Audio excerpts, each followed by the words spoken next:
মোহাম্মদ রেজওয়ান এবং সালমান আলী আঘার দুর্দান্ত জুটিতে ভয় দেখাচ্ছে পাকিস্তান। ভাগ্যিস বাংলাদেশ এ যাত্রায় হেরে না যায়। মূলত মোহাম্মদ রেজওয়ানের 50 পাওয়াটা ছিল পাকিস্তানের বড় স্বস্তি। সেই সাথে দারুণ ব্যাটিং করে রেজওয়ানকে সঙ্গ দিচ্ছেন সালমান আলী আঘা। তাতে বাংলাদেশের মাথায় চিন্তার ভাঁজ, শেষ পর্যন্ত কি বাংলাদেশ ম্যাচটা বের করতে পারবে? জিততে হলে বাংলাদেশের প্রয়োজন ছিল তখনও আরও 5 উইকেট। উল্লেখ্য যে পাকিস্তানের সামনে লক্ষ্যটা 437 রানের। জবাবে ব্যাটিং করতে নেমে শুরুটা দারুণ করেছিল তাদের দুই ওপেনার।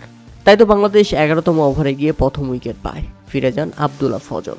27 রানের মধ্যে পাকিস্তান হারায় তাদের প্রথম উইকেট। এরপর তানজিদ তামিমের ক্যাচ মিস কিছুটা হতাশা জাগিয়েছিল বাংলাদেশ শিবিরে। তবে সেখান থেকে বের হয়ে আসে বাংলাদেশ যখন মেহেদী মিরাজ ফিরিয়ে দিলেন আজান ওয়াইসকে।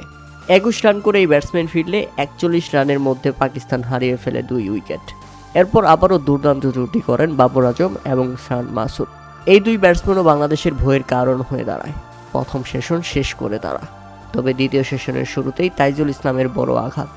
ফিরিয়ে দিলেন বাবর আজমকে, 50 করতে দিলেন না। 47 রানেই বাবর আজমকে প্যাভিলিয়নের পর দেখিয়ে বাংলাদেশ তুলে নেয় 3 উইকেট।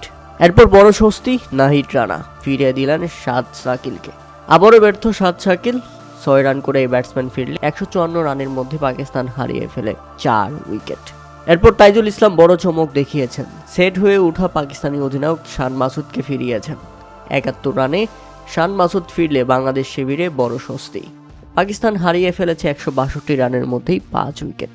কিন্তু না, সেখান থেকে মূলত আপসেট হয়ে যায় বাংলাদেশ। কেননা মোহাম্মদ রেজওয়ান এবং সালমান আলীর জুটি গলার কাটা হয়ে দাঁড়িয়েছে, আর সেই কাটা সরিয়েছেন তাইজুল ইসলাম। তবে ততক্ষণে চালকের আসনে পৌঁছে গেছে পাকিস্তান। তবে সালমান আলী আঘাকে ফিরিয়ে বাংলাদেশের হয়ে তাইজুল ইসলাম যে স্বস্তি এনে দিয়েছে সেটা বেশ পুড়িয়েছে বাংলাদেশকে। 71 রানে সালমান আলী আগা ফিরলে পাকিস্তান 296 রানের মধ্যে 6 উইকেট হারিয়ে ফেলে এবং ম্যাচে ফিরে বাংলাদেশ এখন জয়ের প্রত্যাশা করতেই পারে বাঙালি ক্রিকেট সমর্থকরা। তবে এখনও রয়েছে আরেক কাটা, মোহাম্মদ রেজওয়ান। শুধু এখানেই শেষ নয়, এরপর ব্যাটিং করতে আসা হাসান আলীকেও ফিরিয়ে দিয়েছেন তাইজুল ইসলাম। পরপর 2 উইকেট তুলে নিয়ে বাংলাদেশের শিবিরে তাইজুল ইসলাম আবারও হাসি ফিরিয়ে নিয়ে এসেছেন। এখন একা রেজওয়ান কি পারবে পাকিস্তানকে বাঁচাতে, সেটাই দেখার অপেক্ষা। বাংলাদেশের জন্য জিততে প্রয়োজন আর মাত্র 3 উইকেট।